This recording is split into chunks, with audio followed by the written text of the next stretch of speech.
pero rápidamente, qué es lo que hemos visto y qué es lo que nos interesa. Por si acaso, la parte de las estructuras, ustedes no se preocupen. Se les muestra las estructuras simplemente con el objetivo de que usted identifique y sepa diferenciar entre una biomolécula y otra. No es el hecho que se le va a pedir el día de mañana esquematizar al disacárido de la lactosa, esquematizar al almidón. No, ese no es el objetivo. ¿Y por qué me muestra las estructuras? Porque no hay no hay otra forma a través de la cual usted pueda identificar a este tipo de biomoléculas. Entonces, ¿qué habíamos visto rápidamente para que nos ubiquemos en los hidratos de carbono? Habíamos visto por definición que un hidrato de carbono era polihidroxialdehído y polihidroxicetona. No hay otra forma como se lo pueda identificar. Polihidroxi porque tiene mucho grupo hidróxido, grupo aldehídico y grupo cetónico. Entonces, cuando me dicen es un polihidroxi, este es el grupo hidroxi.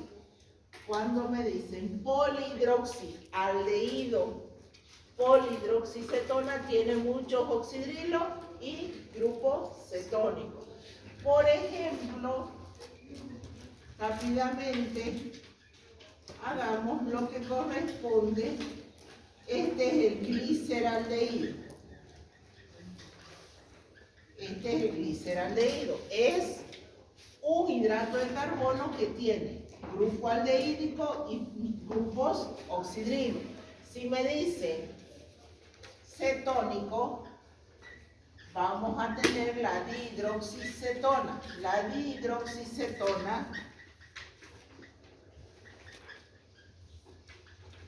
La dihidroxicetona tiene un grupo cetónico y tiene los grupos oxidrilos. Entonces, un hidrato de carbono se caracteriza por tener grupo aldehídico, grupo cetónico y tener muchos oxidrilos. Eso me va a identificar o me va a permitir diferenciarlo de lo que podría ser un lípido, lo que podría ser un ácido nucleico, podría ser una proteína. ¿Cuáles eran sus funciones? Su función principal habíamos dicho que es energética. Sí o sí los hidratos de carbono cumplen una función energética primaria. Todos los hidratos de carbono que ingresan a nuestro cuerpo, su función principal es generar energía.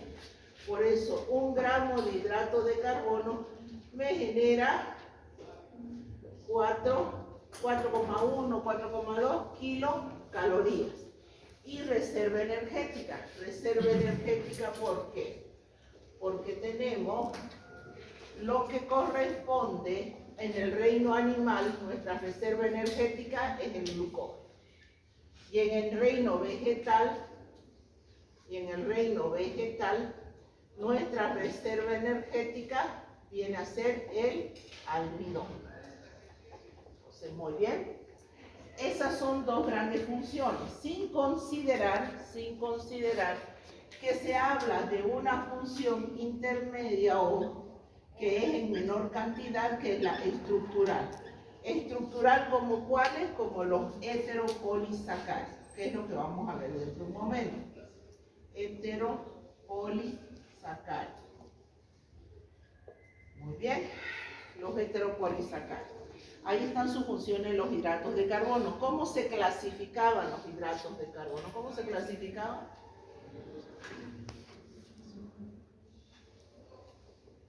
En monosacárido, disacárido, oligosacárido y polisacárido. Cuando a mí me dicen monosacárido es una sola unidad. Cuando me dicen disacárido son 2. Oligosacárido es de 3 a 10 y más de 10 unidades de monosacárido es un polisacárido. Dicho de otra manera, si yo miro esta estructura es un monosacárido. Miro esta estructura es un monosacárido. Si yo uno dos de estos a través de un enlace glicosídico, tengo un disacárido. Si uno tres de estas estructuras, tengo un oligosacárido. Y si uno más de 10 monosacáridos, yo tengo un polisacárido. La diferencia entre estos está en que estos tres se caracterizan por ser solubles, dulces y tener forma de cristal. Para que ustedes lo visualicen, y yo se los daba el ejemplo en clase de PowerPoint, que se los pasé, les decía de que usted tome en su casa sacarosa, la sacarosa o el azúcar de mesa, y tóquela, compárela, échela en agua y se va a dar cuenta que es dulce y que araña, al tacto tiene la sensación de rasgar, de arañar, es porque hay cristales. Y si tienen una lupa, acérquense y mírenla bien y van a notar los cristales de la sacarosa o el azúcar de mesa. Muy diferente es en el almidón o los polisacáridos. Los polisacáridos son amorfos, no son solubles, son parcialmente solubles en agua y son insípidos. Ejemplo de eso, la maicena. A nadie se le va a ocurrir en casa endulzar el té o el azúcar o el té o el café con maicena, porque no son dulces. De ahí que se dice que los hidratos de carbono, mal llamados azúcares o dulces, ¿todos los hidratos de carbono son dulces? No. Por ejemplo, uno que no es dulce es el almidón. ¿Estamos de acuerdo? Muy bien. ¿Qué habíamos visto? Los monosacáridos. Vamos con los monosacáridos. Rápidamente la parte más puntual y de ahí entramos a los polisacáridos. En los monosacáridos se los nombraba, tenía una fórmula general que venía a ser carbono N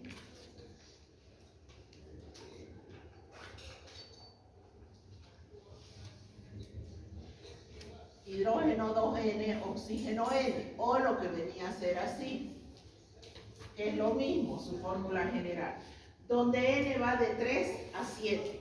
Si N es igual a 3, se llama triosas. Si N es igual a 4, tetrosas.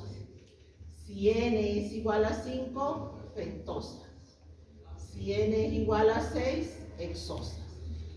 Muy bien, por eso se los nombra con la terminación osa al final. Pero esa es una forma de clasificar a los monosacáridos. Una es clasificarlo de acuerdo a la cantidad de hidratos de carbono que tengan. Y otra forma de clasificarlo es dependiendo el grupo funcional que presente. Por ejemplo, no es lo mismo que un monosacárido presente el grupo aldehídico. Si presenta el grupo aldehídico como parte de su estructura, yo digo que el hidrato de carbono pertenece a la familia de las aldosas. Si yo tengo un monosacárido que tiene el grupo cetónico, yo digo que el hidrato de carbono pertenece a la familia de las cetosas. Entonces tenemos aldotriosas de importancia bioquímica, tenemos cetotriosas cetohexosas de importancia clínica o aldohexosas de importancia clínica. Por ejemplo, una aldohexosa de importancia clínica es la glucosa.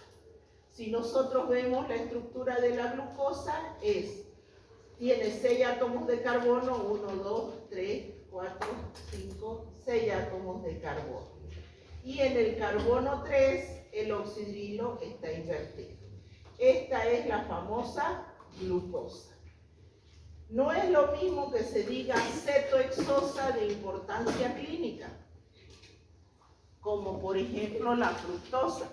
Si a ustedes le dicen es una cetohexosa de importancia clínica, estamos hablando de la fructosa. ¿Por qué la fructosa pertenece a la familia de la cetosa? Porque si nosotros vemos su estructura en el carbono 2, presenta el grupo cetónico, 1, 2, 3, 4, 5, 6. Igual en el carbono 3, el oxidrilo está a la derecha. Si ustedes se fijan, son dos estructuras diferentes.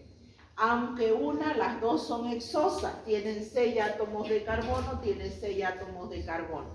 Sin embargo, la glucosa pertenece a la familia de las aldosas y la fructosa pertenece a la familia de la cetosa.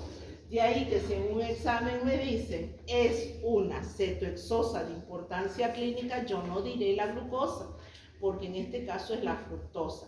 O me dicen es una aldoexosa de importancia clínica, yo diré que es la glucosa porque es justamente que pertenece a las aldosas. Y ustedes, si se acuerdan, se los proyecté en PowerPoint todos los hidratos de carbono de interés bioquímico. Hablamos de la glucosa, hablamos de la galactosa, hablamos de la ribosa, de cuál más hemos tocado, la galactosa. Todos esos son lo que se llaman, y las triosas obviamente, gliceraldehído y la hidroxicetona, son monosacáridos de interés en el área bioquímica, cuyo por lo menos tienen que saber si tiene cuál es el interés bioquímico de cada uno de ellos, que los habíamos tocado. Algunos de ellos tienen importancia clínica y otros no tienen importancia clínica, como puede ser una aldopentosa, que es la ribosa. La ribosa no tiene importancia clínica, pero tiene importancia bioquímica, porque forma parte de lo que es los ácidos nucleicos. El ácido nucleico, el ARN, es ácido ribonucleico, porque tiene como parte de su estructura a la ribosa, y la ribosa es una aldopentosa. Bueno, todo eso lo hemos visto, ya se los proyecté, se los expliqué en la clase anterior en PowerPoint, cuando tuvimos que pasar virtual, pero estoy haciendo un repaso, porque siempre es bueno. Yo sé que virtualmente ustedes se duermen. Entonces, lo otro es ver los enantiómeros. ¿Se acuerdan los enantiómeros? Perdón, los estereoisómeros. Los estereoisómeros de los hidratos de carbono. En estos habíamos visto los enantiómeros. ¿Qué eran los enantiómeros? Los que presentaban carbono quiral. Presentan carbono quiral, son imágenes especulares.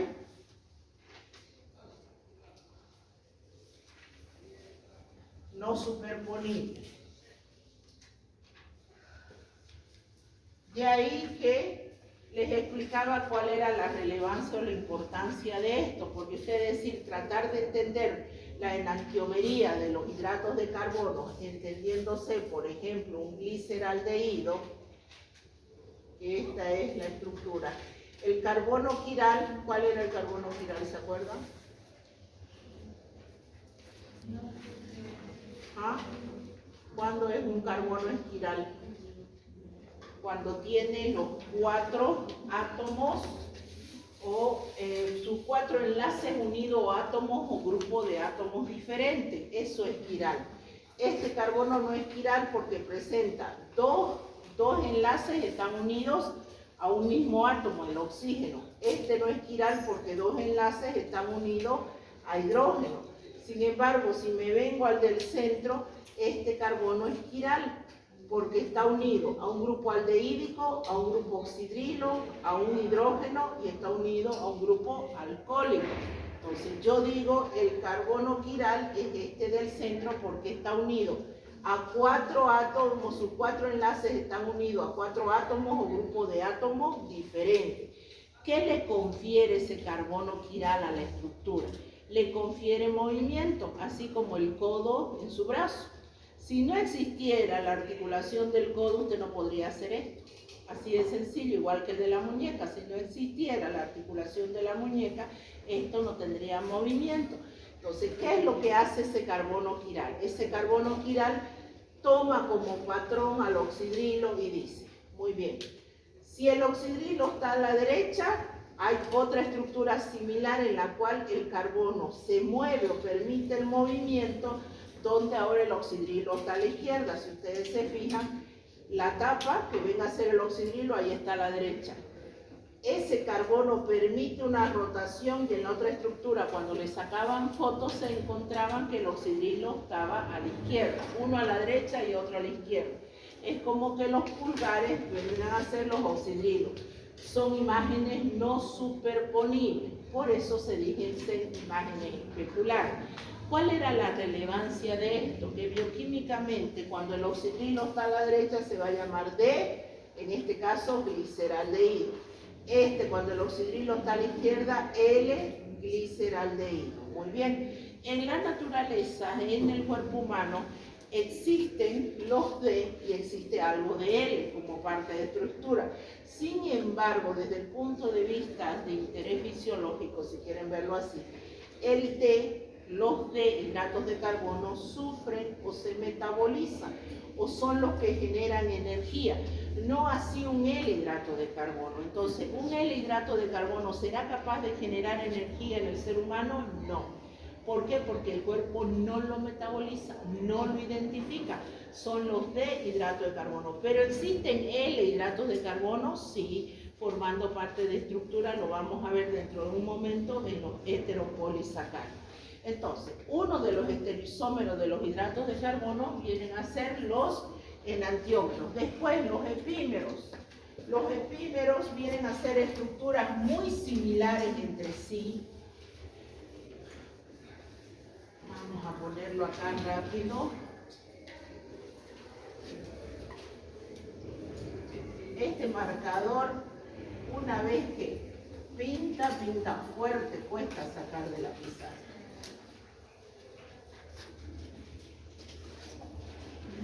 Los epímeros.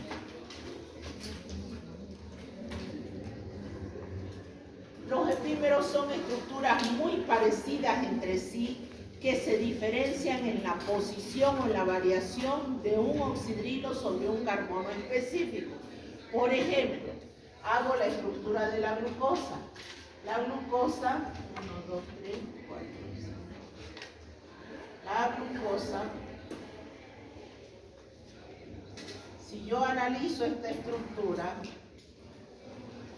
hidrógeno, si yo analizo la estructura de la glucosa y la comparo con la estructura de la manosa, por ejemplo, la manosa es la misma estructura de la glucosa, solamente que en el carbono 2 el oxidrilo está invertido.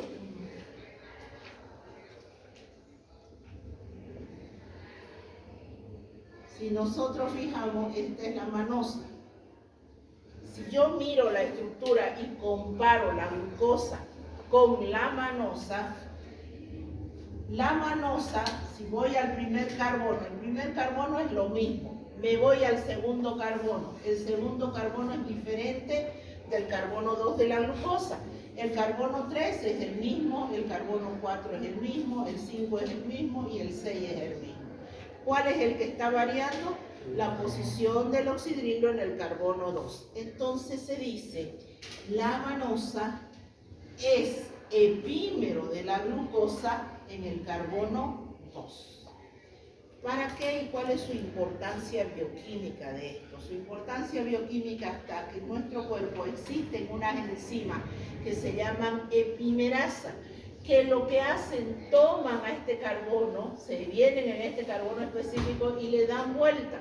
Si el cuerpo está necesitando, sus necesidades energéticas son grandes y necesitan, sí o sí necesitan del oxidrilo, entonces nosotros vamos a tener, necesitan de la glucosa, vamos a tener que a la manosa le da vuelta este carbono y la convierte en glucosa.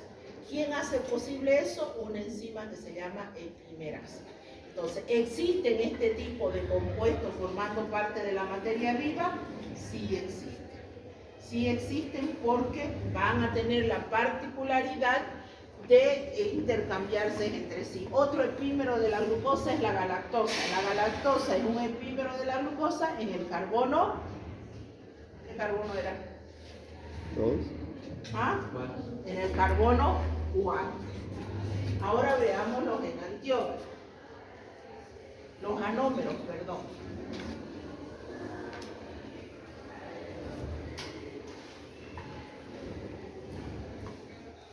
los anómeros.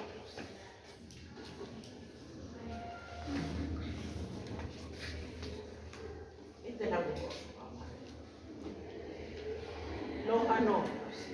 Resulta que cuando yo acerco carbono 1, 2, 3, 4, 5, 6, cuando yo acerco este grupo aldehídico, porque este doble enlace salta al oxígeno, queda un carbono con 3 enlaces, entonces le hace falta, necesita completar su tetravalencia. Para completar su tetravalencia se acerca el carbono 1 con el carbono 5.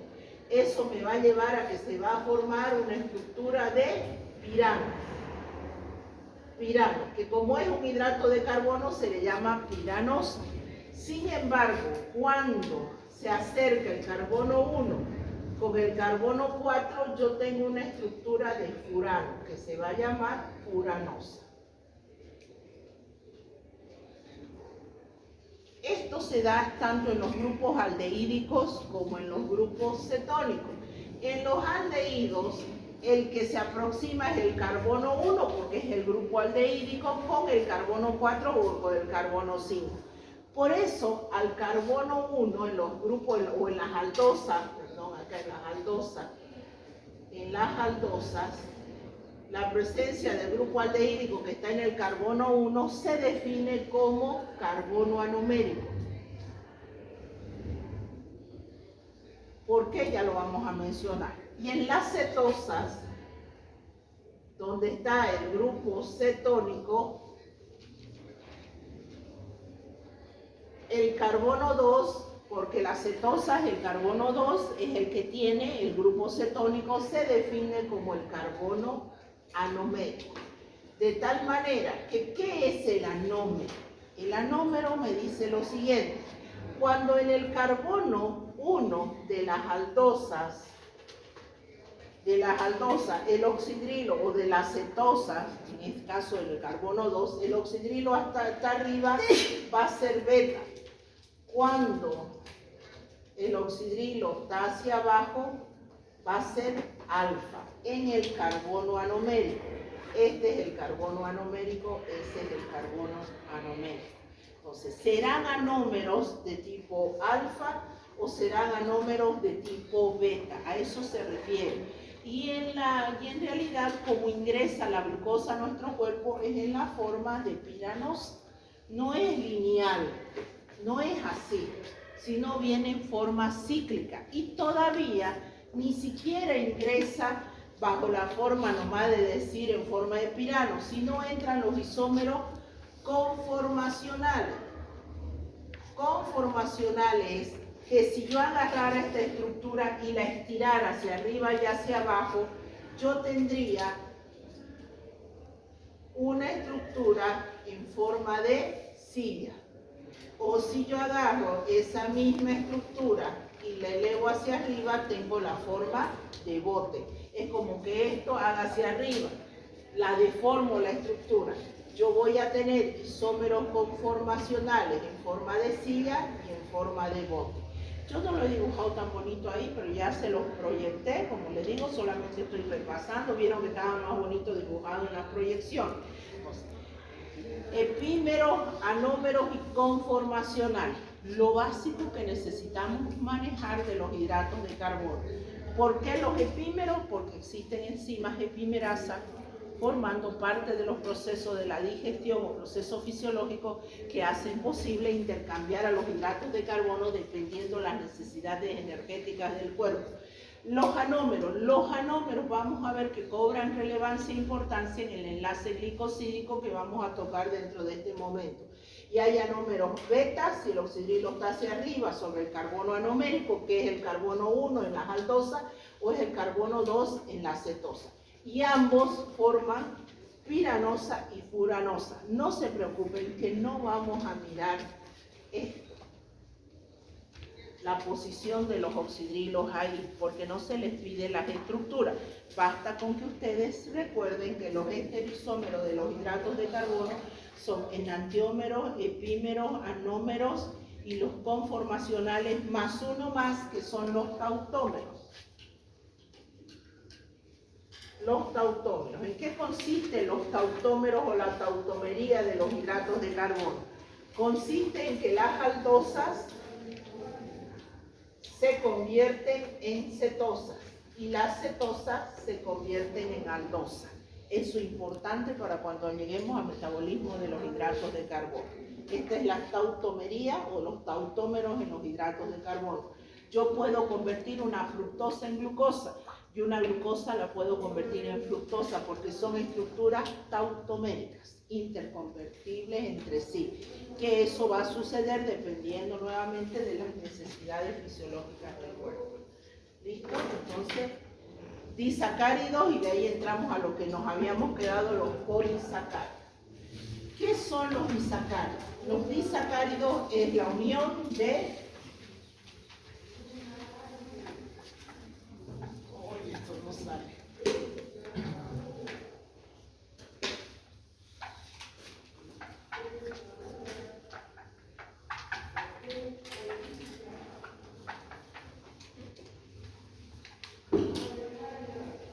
Ustedes no se imaginan lo fuerte que se pega el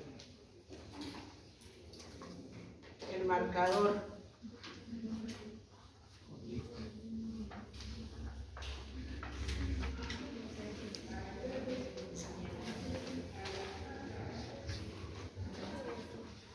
Ya, de rato me dan ganas de no escribir nada en la pizarra. Los disacáridos.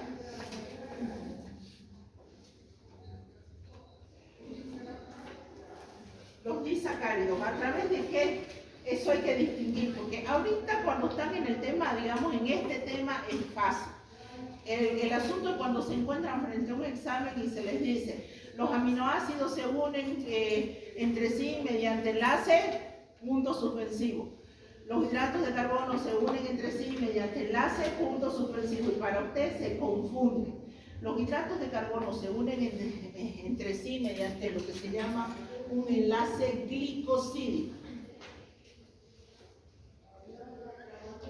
Vale decir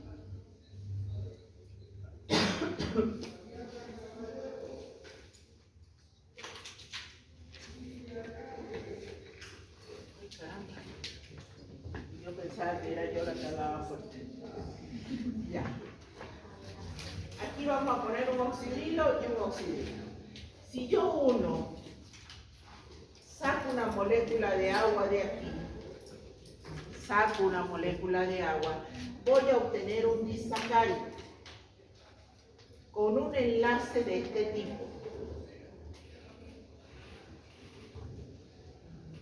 Esto va a ser un enlace alfa, enlace glicosídico.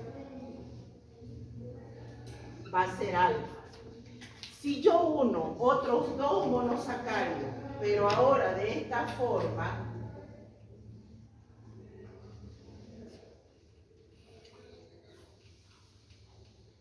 que el oxidrilo uno esté abajo y el otro esté arriba, más, ¿qué es lo que voy a obtener ahora? Aquí más una molécula de agua, porque sale una molécula de agua. Voy a tener un enlace de estas características.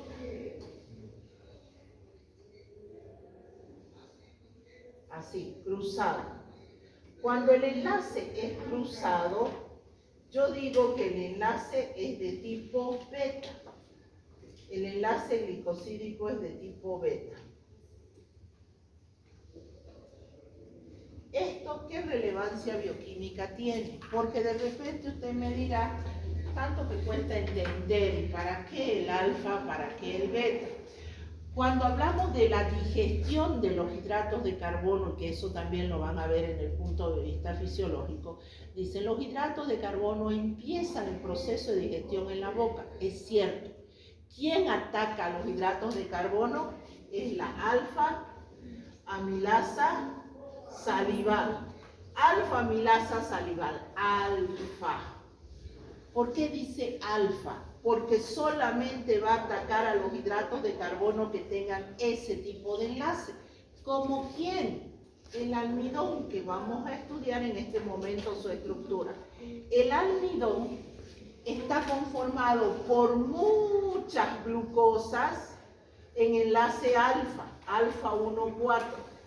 Alfa 1,4. ¿Qué quiere decir alfa 1,4? Que es el carbono 1 con el carbono 4 del otro hidrato de carbono. Entonces forma enlace alfa 1,4. Y es así, y esto viene varios por aquí, ¿no? Y encima tiene enlaces alfa 1,6. Esta enzima viene y rompe este enlace y me libera la glucosa.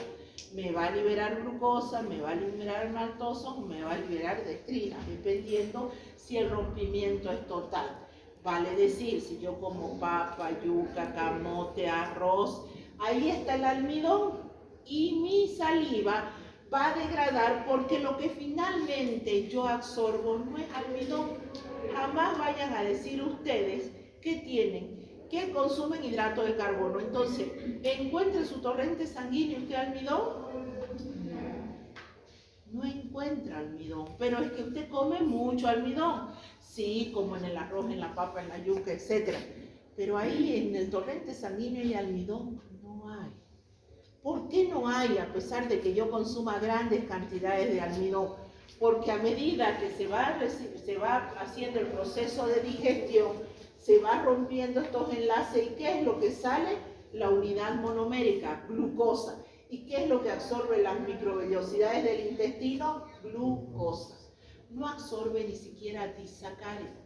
Por eso la lactosa tiene un enlace beta. Si ustedes se acuerdan, lo proyecté en pizarra, en PowerPoint, tiene un enlace beta, donde esta enzima le hace algo a la lactosa, no le hace nada. ¿Qué enzima es la que ataca a la lactosa? La lactasa. La lactasa es la enzima que rompe este enlace beta 1,4. Beta 1,4. Usted puede estar todo un día con 1 ml de leche en la boca y la lactosa no se va a degradar porque la enzima de la boca es alfa. Quiere decir que ataca solo los enlaces alfa de cualquier hidrato de carbono, pero no le va a atacar, y preferentemente en este caso del almidón únicamente, pero no le va a atacar ningún enlace de tipo beta. Entonces, de ahí la importancia de que no vayan a decir ustedes que todos los hidratos de carbono sufren proceso de digestión a nivel de la boca. No. Por ejemplo, ¿quién no se digiere la lactosa, la sacarosa, la maltosa? Todos esos disacáridos no se rompen su estructura a nivel de la boca. ¿Quiénes son los hidratos de carbono que sufren un proceso de digestión a nivel de la boca? Los que tienen enlace alfa 1,4, donde la alfa-amilasa salival puede romper, más propiamente al almidón. Ahora sí, ¿está claro la diferencia? Entonces, ¿cuáles son los disacáridos que hemos repasado y que hemos estudiado en las clases anteriores? Hemos visto a la maltosa, a la lactosa, ¿cuál otro más? Maltosa, la sacarosa. ¿Sí? ¿Estamos de acuerdo? Ahí nos habíamos quedado, ¿no ves? Y habíamos quedado en que teníamos que ver los polisacáridos. Bien. ¿Puedo borrar pizarra? ¿Sí? Hay que borrar pizarra. Ay, ya, permítanme. He hecho un resumen lo más que he podido.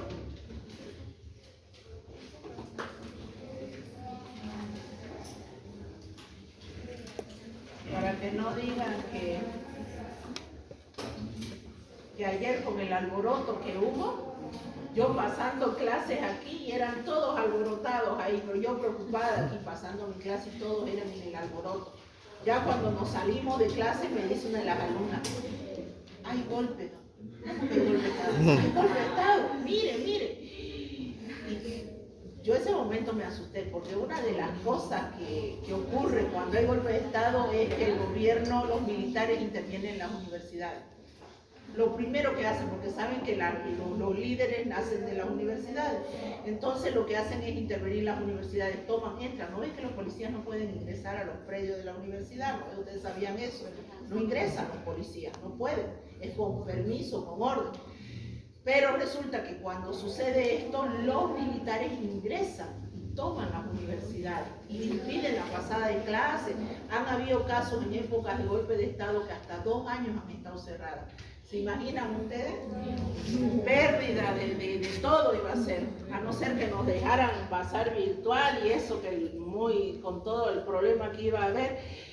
Y bajo todavía, todos alborotados abajo, justamente con la pena de que los militares se levanten y lo primero que hacen es tomar las universidades. Lo primero, porque saben que los líderes salen de aquí adentro. Entonces, estaban preocupados. Trato de llegar a mi casa, una trancadera por los surtidores. Y yo ni enterada. A todo esto ya hasta que llego a la casa es un fraude. Después de que yo actuaba, no sabía cómo hacer para llegar a velocidad rayo.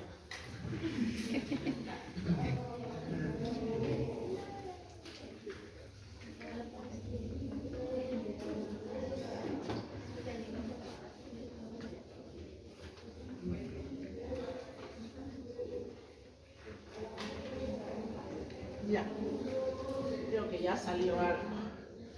Voy a criar brazos. Ya. Vamos a aprender esto. A ver, ¿prendió?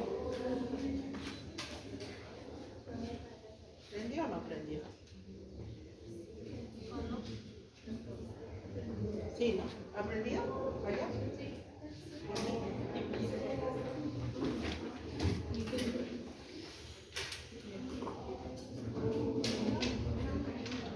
¿Está prendiendo? ¿Está apagado nomás? Creo que ya aprendió.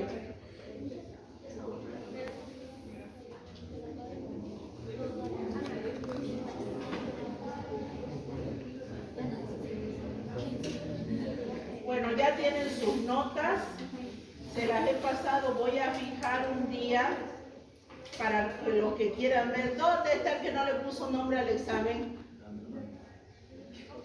¿Dónde está el que no le puso nombre? No, yo recuerdo que lo puse nombre, doctor. Bueno, se lo voy a mostrar entonces. Si ese su examen, no tiene nombre. No hay nombre, no hay. Me dice el auxiliar con Cachelo, me dice, ¿cómo va a hacer eso? Se lo voy a mostrar, le voy a poner una fecha y se lo voy a mostrar y usted me va a decir si ese es, pero me va a responder lo que está ahí. Sin nombre. Loca buscando. Yo no pierdo exámenes, así que me decía el auxiliar, jura que le ha puesto nombre. He revisado esos exámenes, solamente Dios sabe cómo los revisé, los volví a mirar. Yo dije, pero a mí no se me pierde un solo examen. Es el que está sin nombre, no hay otra. Le mandó la foto, ¿no ve? Y dijo, reconocí mi letra, doctora. Reconoció su letra. Pues bueno, va a reconocer que no tiene nombre el examen. Qué cosa seria. Lo primero que tienen que hacer, por favor, coloquen su nombre. Tienen que colocar antes que cualquier cosa. No vale estar enamorado en los exámenes. Ya, entonces, el segundo parcial, a ver, para los que están medio tristones el segundo parcial es más fácil. Esta segunda parte es más fácil. Ustedes le hacen seguimiento con su libro, el Antonio Blanco, con lo que se les va a subir a plataforma. Entonces, no hay tanta dificultad como en el caso del primero, que yo siempre les dije. El primero es más pesadito, el segundo es más fácil, el tercero es más pesado que el primero. Aprovechen el segundo, que la verdad, ¿para qué les voy a mentir? No les miento. Créeme que no pido.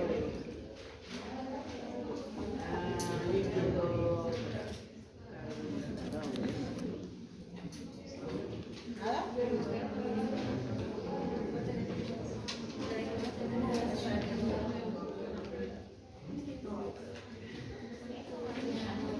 De todas formas, están habilitando otra vez retiro, ¿no? No, pero es que es verdad. Están habilitando retiro otra vez. No puede ser por eso. Otra vez retiro. No es por decirle a ustedes, pero es que yo digo por mis semestrales. No es que tengo semestrales y ya tienen, ya va para el final. Y hay otro, y mi hijo, por ejemplo, ya terminó hasta algunas materias, hasta final, ya dio. Y me dice, retiro, tan feliz, dice, feliz. Y yo que me mandé estudiando todo el semestre, me diga, ya, pues déjelo nomás, porque retiran y no hay el rojo, ¿ves? Ese es el asunto del problema. Deberían pagar multa por retirar. ¿Ves? Ya, vamos con los polisacáridos.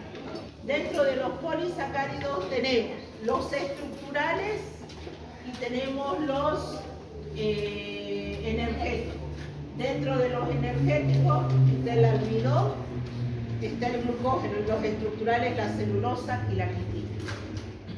Vamos con los homopolisacáridos. El almidón, reserva energética, se encuentra dentro de las células vegetales y es importante porque forma parte de alimentos, como puede ser la papa, el arroz, la yuca, etc.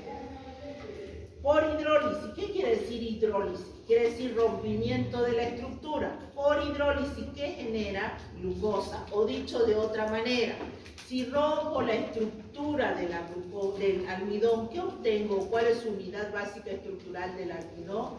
Una pregunta con propiedad de los polisacáridos es, ¿cuál es la unidad básica estructural del almidón? La glucosa. ¿Cuál es la unidad básica estructural del glucógeno? La glucosa. ¿Cuál es la unidad básica estructural de la celulosa? La glucosa. ¿Por qué se llaman diferentes? Porque se acomodan, esas mismas glucosas se acomodan de diferentes formas en el espacio, y es lo que vamos a ver. Entonces, veamos, el almidón está constituido por dos partes. Por una parte que se llama amilosa y la otra que se llama amilopeptina. La amilosa alberga alrededor de 5.000 a 15.000 unidades, más de 5.000 unidades de glucosa, y ahí está su peso, que eso no me interesa tanto, como que usted se acuerde que son alrededor de 5.000 unidades de glucosa las que alberga. Hagan de cuenta que este ambiente es la célula vegetal. ¿De dónde se encuentra el almidón? En las células vegetales. Hagan de cuenta que este ambiente es una célula vegetal y que cada uno de ustedes es una glucosa, y que aquí adentro tendríamos que meter en una parte, porque se divide en dos el curso, uno que se va a llamar amilosa y otro que se va a llamar amilopeptina, y que en una parte tienen que entrar 5.000 estudiantes. La pregunta es, ¿cómo hacer para que 5.000 estudiantes ingresen en un pequeño espacio? La célula vegetal optimiza de tal manera que cada 6 a 8 unidades de glucosa lo va torciendo y lo va formando en forma de hélice. Entonces, es como que aquí nos vamos apilando una silla encima de la otra para que puedan ingresar alrededor de 5.000 estudiantes o 5.000 glucosas. Eso por una parte la amilosa. Todos los enlaces que forman estas uniones son alfa 1,4. Alfa 1,4.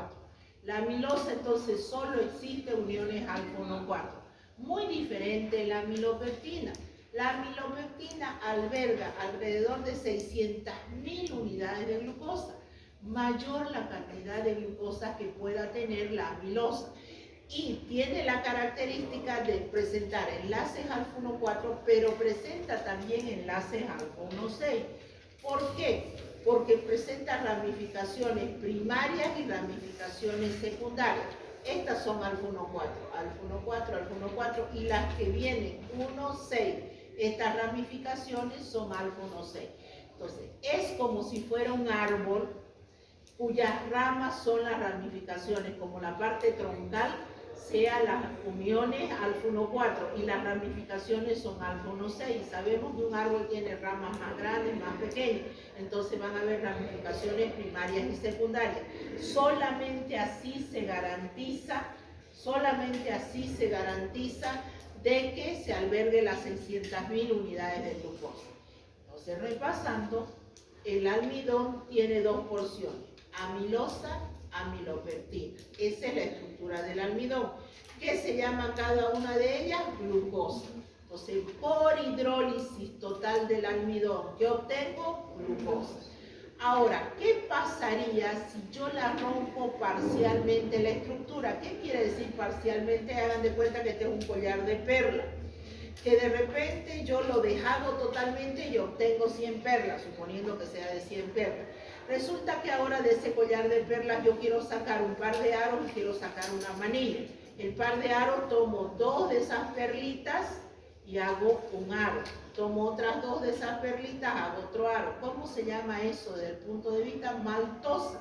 Entonces, cuando yo rompo parcialmente o por pedazos, yo obtengo como producto maltosa y dextrina. ¿Qué son las dextrinas? Son oligosacáridos. Es la unión de 3 a 10 unidades de glucosa. Vale decir que yo agarro 8 perlitas de esta y me hago una manilla. Entonces, finalmente, el rompimiento parcial del almidón me da maltosas y me da dextrinas. ¿Qué son las dextrinas? Para diferenciar de los dextranos. Entonces, las dextrinas son oligosacáridos, producto de la hidrólisis parcial del almidón.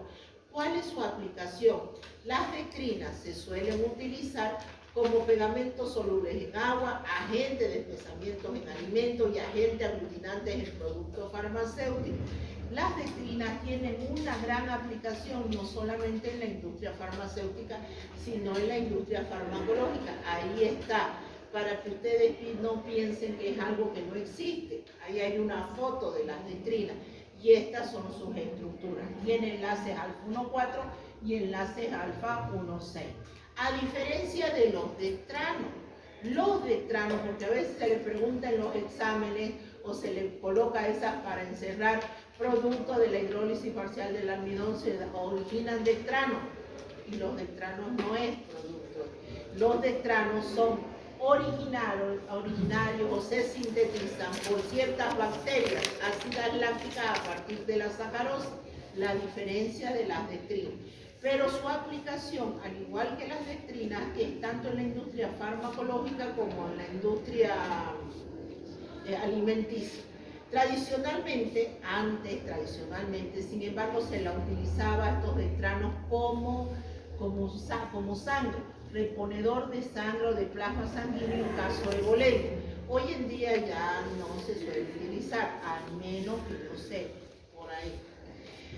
También se utiliza como ingredientes activos en las lágrimas artificiales o otras soluciones de aplicación oftalmológica. Ahí tienen los dextranos en una aplicación farmacológica, su estructura. Ya saben que las estructuras simplemente se las presento de manera informativa y didáctica. Ahí les me especifican los tipos de bacterias a través de las cuales se obtienen estas soluciones de dextrano. El glucógeno.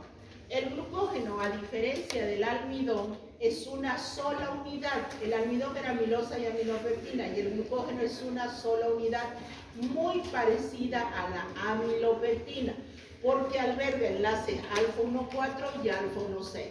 Me dice que las ramificaciones, los puntos de ramificaciones vienen de 8 a 14 residuos de glucosa. Hay enlace alfa 1,4 y hay enlace alfa 1,6. Todos entre estos muy cercanos entre sí. Entonces, la diferencia está que entre la amilosa, la amilopectina es como un árbol ramificado pero no muy frondoso. Sin embargo, el glucógeno presenta mayor cantidad de ramificaciones primarias y secundarias. ¿Dónde lo encontramos al glucógeno? Al glucógeno lo encontramos a nivel hepático y a nivel muscular. Sin embargo, es nuestra reserva energética animal, pero no me sirve el glucógeno hepático, el glucógeno muscular, no me sirve o no me contribuye con la glicemia. Vale decir, cuando yo estoy en un proceso de ayuno o estoy durmiendo en la noche y mis células necesitan energía, quien contribuye con la glicemia o con la glucosa al torrente sanguíneo es el glucógeno hepático. No así este glucógeno muscular, que solamente sirve para dar energía al músculo. ¿Por qué se genera eso?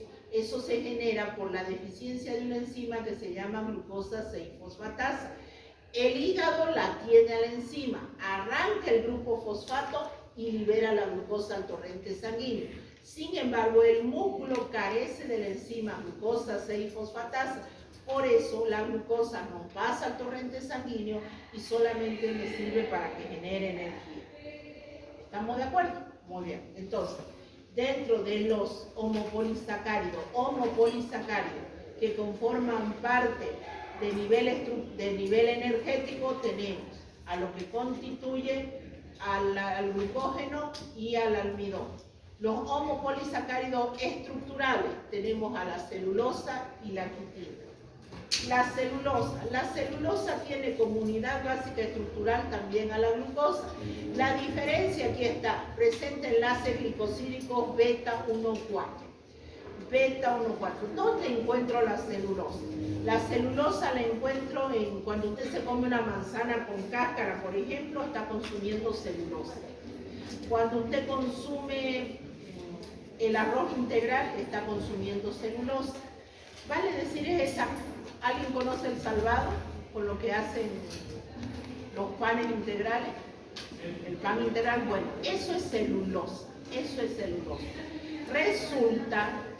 Resulta que yo puedo consumir 1 gramo de celulosa y elimino 1 gramo de celulosa. ¿Por qué eso? Porque mi cuerpo no degrada este enlace beta 1,4.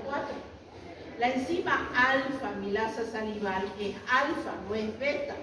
Entonces, al comer esa fibra que se conoce, la fibra solamente le da volumen al bolo, llega al estómago y se hincha. De ahí que recomiendan cuando se está haciendo una dieta hipocalórica que consuman mucha fibra, porque esta al consumir en pequeñas cantidades se agranda en el estómago y da una sensación de llenura. Pasa al intestino y no se degrada. Sin embargo, ¿para qué me sirve? Barre el intestino, lo limpia de todos los elementos tóxicos para que mi cuerpo pueda eliminar, ayuda al peristaltismo de los intestinos de tal manera que da consistencia a las heces. De eso es que cuando hablan, la parte médica dice, consuma mucha fibra para evitar cáncer de colon, porque lo que está haciendo la fibra es limpiar sus intestinos, lo que está haciendo la fibra es favorecer el peristaltismo, pero ¿le da energía? No me da energía. Entonces, ¿todos los hidratos de carbono aportan energía al ser humano? No. ¿Quién no aporta? La celulosa. ¿Por qué no aporta? Porque no tiene la enzima para que degrade beta 1,4. Pero los rumiantes sí la tienen. Yo siempre les he dicho, los rumiantes, las vacas, por ejemplo, las vacas comen grandes hectáreas de pasto y son gordas. Y son gordas no porque coman pizza, papa frita, ni nada de eso, sino que es el equivalente. Ellas sí tienen la enzima necesaria para romper este enlace. Y grandes cantidades de hidratos de carbono se acumulan en el cuerpo bajo la forma de triglicéridos. Esta imagen no representa los enlaces beta 1,4, pero bueno, ahí está. Aquí dice, aunque muchos animales no pueden digerir las plantas que contienen celulosa, esta sustancia desempeña una función importante en la nutrición. La quitina. La quitina es celulosa también, pero bajo esta característica. Mírenla cómo está dispuesta. Y se encuentran, si alguna vez han tenido la mala suerte de pisar uno de estos insectos, ¿qué es lo que suena? Como algo crujiente, ¿no ves? Eso crujiente es la quitina, que forma parte de su caparazón. Esta quitina tiene glucosas en forma paralela, tipo de enlace beta 1,4 también. Obviamente que eso no lo degradamos, por eso nosotros no comemos insectos. Muy bien, aunque en otro lado sí. Entonces, los homopolisacáridos, los heteropolisacáridos. Los heteropolisacáridos se dividen en glucosaminoglucanos y proteoglucanos. Nosotros vamos a ver los glucosaminoglucanos únicamente. Los proteoglucanos quedan para su lectura. Los glucosaminoglucanos. ¿Cuál es la diferencia entre un homopolisacárido y un heteropolisacárido? Los homopolisacáridos tienen una sola estructura de monosacáridos y los heteropolisacáridos se repiten disacáridos. ¿Está claro la diferencia? Homopolisacárido, un monosacárido. heteropolisacárido, un disacárido es el que se repite. Por eso, dentro de los glucosaminoglucanos tenemos el famoso ácido hialurónico. Para aquellos cuya mamá se va a colocar infiltraciones de ácido hialurónico, mientras sea ácido hialurónico no hay problema. Porque el ácido hialurónico está en nuestro cuerpo. Está. Si usted me dice, ¿tengo ácido hialurónico? Sí, aunque usted nunca se haya puesto una sola ampolla. Pero el ácido hialurónico es un heteropolisacárido. Este heteropolisacárido está conformado por un disacárido que se llama ácido D-glucurónido unido con beta-1,3 N-acetil D-glucosamina. ¿Dónde lo encontramos y cuál es su característica? Forma soluciones muy viscosas con propiedades lubricantes. Se encuentra en tejido conectivo, cartílago, etc. Tan importante como pueda ser en la industria hoy en día estética o cosmetológica. Ahí les presento la estructura. Lo que se repite es esto. Este es el disacárido que se repite en los heteropolisacáridos. El condroitin sulfato es otro heteropolisacárido que encontramos en gran cantidad, cartílago y hueso. ¿Cuál es el disacárido que se repite? Esto lamentablemente alguna vez nos tendremos que acordar. Ácido D-glucurónido y la 3N-acetilgalactosamina 4-sulfato. Todo esto se repite N veces y encontramos al famoso condroitin sulfato. De ahí también que cuando usted tiene un desgaste en los líquidos articulares, recomiendan el consumo de condroitin sulfato, queratán sulfato, porque esto es parte de heteropolisacáridos estructurales. Entonces no vayan a decir que son proteínas. El dermatán sulfato se lo encuentra en tejido conectivo de la piel. Su unidad estructural es un disacárido formado por ácido L-hialurónico, ahí está el famoso L, alfa 1,3, 3N-acetilgalactosamina 4-sulfato. Ahí está su estructura, nuevamente, simplemente para que usted la tenga presente. La heparina es un anticoagulante y es un heteropolisacárido. Por favor, no se les ocurra a ustedes tener la brillante idea de decir que la heparina es una proteína. En los exámenes se les pregunta, ¿es una proteína de importancia bioquímica? Condroitin sulfato, queratán sulfato, heparina, todos o ninguno, y la mayoría le planta heparina. La heparina no es una proteína, no es.